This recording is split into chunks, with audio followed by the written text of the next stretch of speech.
కూటమి పరిపాలన ఎలా ఉంది? ప్రస్తుతం సంపద సృష్టిలో ఉన్నారు కదా, కనబడేట్టు బాగా చేస్తున్నారు. రేట్లు బాగా పెరిగినాయి, రేట్ల మీద కంట్రోల్ లేదు. ఎప్పుడు ఏం చేస్తారో తెలియదు, భయం వేస్తుంది. ఏదైనా అంటేనేమో ఏమైనా అంటారేమో అని ప్రజలు భయపడుతున్నారు. తిరగబడే పరిస్థితి లేదు, అలా అని అణిచిపెట్టుకునే పరిస్థితి లేదు. ఏదో రోజున ప్రజల్లో మాత్రం మార్పు గ్యారంటీ వస్తుంది. ఇది 6 హామీలు అమలు లేవు, ఏది లేదు అసలు. ఒకటనే ఉంది, ఏ పథకం కూడా అమలులో లేదు. పింఛన్లు చాలా వరకు తీసేస్తున్నారట. పవన్ కళ్యాణ్ గారు ప్రశ్నిస్తా అన్నాడు, ప్రశ్నించే పరిస్థితి లేదు. ఇంకా ప్రజలు ప్రశ్నిస్తున్నాడు తప్పితే ఆయన ప్రభుత్వంలో ప్రశ్నలు ఏమి లేవు. అంటే అనర్హత పింఛన్లే మేము ఎత్తేస్తున్నాం అంటారు కదా. అనర్హత పింఛన్లు అనేవి ఆల్రెడీ తీశారండి, జగన్ టైంలో తీశారు అనర్హత పింఛన్లు. ఇప్పుడు కావాలని పార్టీ కార్యకర్తల కోసం ఉన్నవాళ్ళని ఇబ్బంది పెడుతుంటే కొద్దిగా ఇబ్బందిగా ఉంది. ఎందుకంటే వికలాంగులకి కూడా తీసేశారు. అదేమంటే మీకు అప్పుడు వచ్చింది కదా అని కొన్ని ప్రత్యక్షంగా నాకు తెలుసు. అంటే గత వైసీపీ ప్రభుత్వంలోనే అనర్హత పింఛన్లు చాలా తీసేశారు. అప్పుడే తీసేశారు. సగం జగన్ ప్రభుత్వం దెబ్బతినడానికి కారణం అదే, అనర్హత పింఛన్లే. ఆ పింఛన్లు తీయడమే. తర్వాత పథకాలు ఏవీ లేవు పిల్లలకి. ఇప్పుడు అమ్మఒడి కానీ విద్యాదీవెన కానీ ఏవీ లేవు. నీకు 15 అని ఎవరినే చెప్పారు తప్పితే అది ఆచరణ శూన్యం.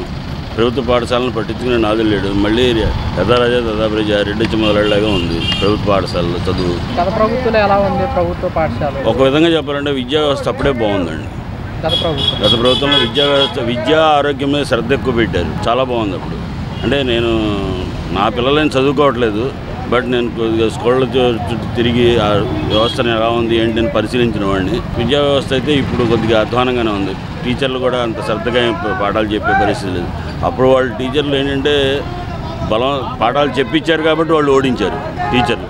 అంటే గతంలో ఇంగ్లీష్ మీడియం కూడా తీసుకొచ్చారు. అసలు ఇంగ్లీష్ మీడియం అవసరం అండి. ఇప్పుడు ఇంగ్లీష్ మీడియం తీసుకొచ్చారు కాదు, బతుకు తెరువు కోసం కావాల్సింది ఇంగ్లీష్ మీడియం. సాంప్రదాయక భాష తెలుగు భాష ఎంత అవసరమో బ్రతకడానికి ఇంగ్లీష్ భాష అంత అవసరం. ఇది నేను చెప్పింది కదండి, వెంకయ్యనాయుడు గారు చెప్పారు. ఇంగ్లీష్ భాషలో ఇప్పుడు డిగ్రీ నుంచి ఏ ఇంజనీరింగ్కో లేదా ఇంకో దానికో వెళ్ళినప్పుడు ఇంగ్లీష్ ఉంటుందా, తెలుగు ఉంటుందా? ఇంటర్వ్యూస్లో ఇంగ్లీష్లో అడుగుతారా, తెలుగులో అడుగుతారా?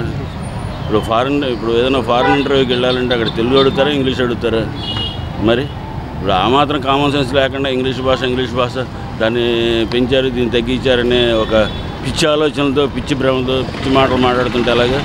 విద్యార్థులకు కావాల్సింది, నేటి కాలమాన పరిస్థితుల ప్రకారం విద్యార్థులకు కావాల్సింది వాళ్ళు బ్రతకడానికి, భవిష్యత్తులో వాళ్ళు దేశానికి ఉపయోగపడటానికి కావాలి. ఆ భాష లేకుండా ఏదో మనం నేను తెలుగే అంటే గతం అయిపోయింది. గతంలో మన చిన్నప్పుడు నేను తెలుగు మీడియం చదువుకున్నాను, నేను ఇంగ్లీష్ మీడియం చదవాలి. కానీ నాలాగా ఉండాలి నా పిల్లలంటే అలాగా. నా మనవాడు ఇంగ్లీష్ మీడియం చదువుతున్నాడు. ఈ తర్వాత ప్రభుత్వ పాఠశాలలో సెంట్రల్ సిలబస్ని ఇంప్లిమెంట్ చేశారు జగన్ గారు. అది చాలా మంచిది. డిజిటల్ క్లాసెస్ పెట్టారు, అది చాలామంది. ప్రైవేట్ స్కూళ్ళలో డిజిటల్ క్లాసులు పెట్టి లక్షల ఫీజులు తీసుకున్నప్పుడు ఈ నాయకులందరూ ఏమైపోయారు? ఆ రోజున వాళ్ళు మాట్లాడుతున్నారు, ఆ రోజున డిజిటల్ క్లాసులు పెట్టారు, స్కూల్ నాశనం చేశారని. ఈ నాయకులందరూ ఆ రోజున నిద్రపోయారా? జగన్మోహన్ రెడ్డి ఇంగ్లీష్ మీడియంలో రాగలిగారు కాబట్టి ఐక్యరాజ్యసమితి వరకు వెళ్ళగలిగారు పిల్లలు. ఏది పంచాయతీ మన జడ్పీ స్కూల్ స్టూడెంట్స్ ఏనాడన్నా ఈ చరిత్రలో అక్కడ దాకా వెళ్ళారా? మరి ఇంకెక్కడుంది? నేనేదో వ్యవస్థ బాగు చేస్తున్నా అంటే వ్యవస్థ నాశనం చేస్తున్నారు ఇప్పుడున్న పాలకులు మాత్రం. కేవలం వాళ్ళ స్వార్థం కోసం, వాళ్ళ స్వలాభం కోసం మాత్రమే ఈ పిచ్చి పథకాలు ప్రవేశపెట్టారు. వాటిని అమలు చేయలేరు కూడా.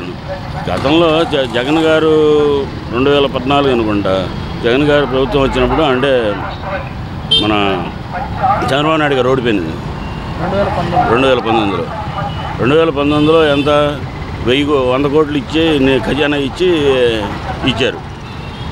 ఆ రోజున ఆనాటి ఆర్థిక మంత్రి యనమల రామకృష్ణ గారు 100 కోట్లే ఉంది ఖజానాలో, వీళ్ళు గవర్నమెంట్ నడపలేరు, చేతులెత్తేస్తారు, వీళ్ళ చేత కదన్నారు.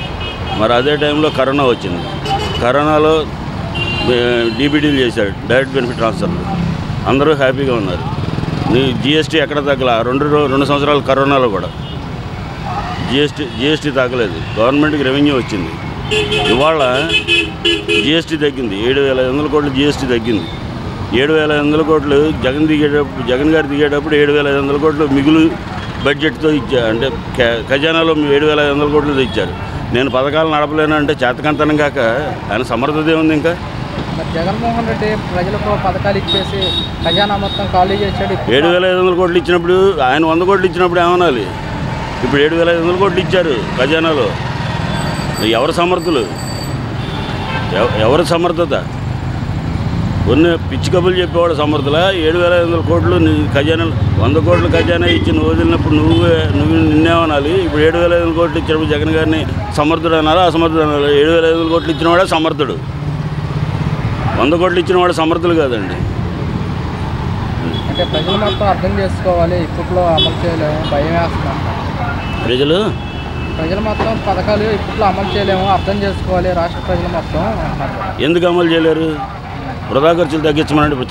ఇప్పుడు మొన్న ఏదో కలెక్టర్ మీటింగ్కి ఒక్కొక్క భోజనానికి 3,100, 3,200 ఖర్చు పెట్టారు. మరి అటువంటి దుబారా ఖర్చులు తగ్గించమనండి. ఎందుకు అంతంత? ఏం 300 రూపాయల భోజనం రాదా? ఏం సామాన్యుడు తినేది భోజనం తను తినలేరా ఏంటి? వాళ్ళు ఏమన్నా దేవదూతలా పైనుంచి దిగి వచ్చారా? భగవంతుడు సృష్టి వీళ్ళందరూ ఏమన్నా? ఎక్కడి నుంచి ఎక్కడికి పోతుంది రాష్ట్రం? ఎక్కడికి తీసుకెడదామని ఇవాళ ఎక్కడ చూసినా పోలీసులు కొద్దిగా ఎవరన్నా మాట్లాడితే సంపద సృష్టి అంటారు. ఏదంటే ఇవాళ ఎక్కడ పడితే అక్కడ బళ్ళు ఆపేస్తున్నారు, ఎక్కడ పడితే అక్కడ చలానం ఇస్తున్నారు. వెయ్యొచ్చు, తప్పులేదు, వెయ్యాలి కూడా, ఎందుకంటే ఒక కంట్రోల్ ఉంటుంది. కానీ దానికి ఒక అంతుపొంతు లేకుండా ఉంది, దానికి ఒక నిబద్ధత లేకుండా ఉంది, దానికి ఒక కార్యాచరణ కరెక్ట్గా లేదు. ఇష్టం వచ్చినట్టు చేస్తున్నారు. అదేమంటే సంపద సృష్టి చేస్తున్నాం అంటున్నారు. వాళ్ళే అంటున్నారు, ఎవరైతే చేస్తున్నారో వాళ్ళే మా ప్రభుత్వం చెప్పింది సంపద సృష్టి చేస్తున్నాం అన్నారు.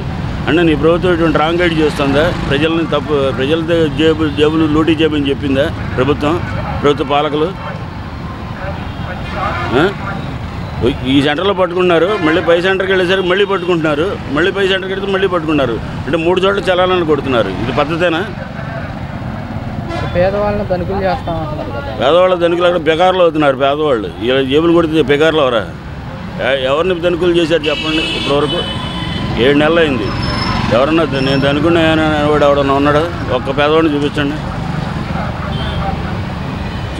మీరు మీడియా కదా, మీకు అన్నీ తెలుసు కదా, మీరు బాగా తెలుసు కదా. 4 చోట్ల తిరుగుతారు, 4 ఏరియాల్లో తిరుగుతారు. పేదవాడు ఎవడన్నా నేను ధనికుడిని అయ్యాను అనే మాట ఎవరన్నా అంటే చెప్పండి. ఒక్కడు లేడు.